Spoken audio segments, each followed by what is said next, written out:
La parole est à notre collègue Sylvie Robert pour le groupe socialiste et républicain. Monsieur le Président, Mesdames et Messieurs les ministres, mes chers collègues, par sa décision du 11 octobre dernier, le Conseil constitutionnel a tiré du 13e alinéa du préambule de la Constitution de 1948 l'exigence constitutionnelle selon laquelle la gratuité s'applique à l'enseignement supérieur public. Des frais d'inscription modiques peuvent être néanmoins perçus en tenant compte des capacités financières des étudiants. À travers cette décision qui fait suite à la volonté du gouvernement d'augmenter brutalement et de manière importante les droits d'inscription pour les étudiants extracommunautaires, il est rappelé que l'égal accès devant l'instruction au fondement du projet émancipateur de la République ne s'arrête donc pas aux portes de l'enseignement supérieur public et que ce principe ne peut être entravé pour des motifs pécuniaires. Alors, dans l'attente de la décision du Conseil d'État, Madame la ministre de l'Enseignement supérieur a dit vouloir garder la stabilité du système d'enseignement supérieur public. Très bien. Mais comme dit le poète, être patient, ce n'est pas attendre, c'est agir en attendant. Par conséquent, comment allez-vous anticiper ces décisions ? Envisagez-vous par exemple de revenir sur l'arrêté ministériel relatif aux frais d'inscription différenciés des étudiants étrangers hors UE, mais plus globalement, comment comptez-vous sécuriser et assurer la pérennité du financement de l'enseignement supérieur public qui risque, on le sait, d'être profondément bouleversé? La réponse est à Monsieur le ministre de l'Éducation nationale et de la jeunesse, Monsieur Blanquer. Merci Monsieur le Président, Mesdames et Messieurs les sénateurs, Madame la sénatrice Sylvie Robert.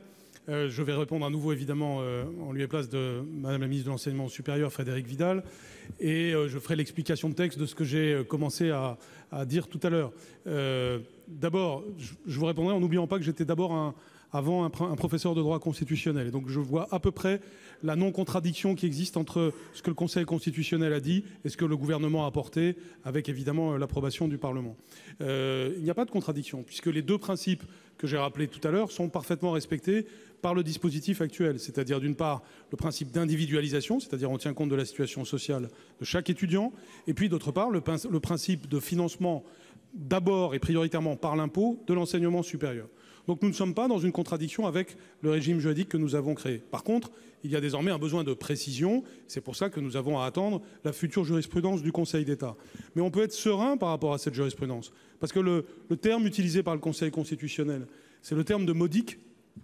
Et modique, nous le sommes dans les perspectives que nous avons, puisque nous avons limité à 1/3 la somme, le plafond de ce qu'un étudiant étranger pourrait payer.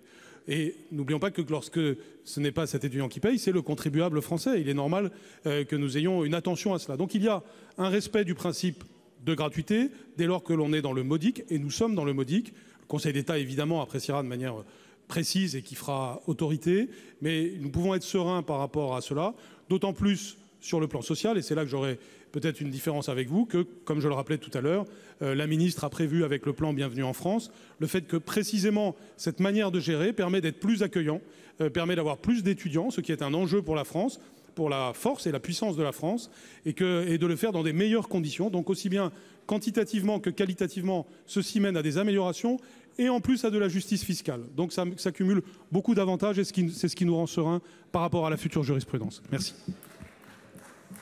Merci.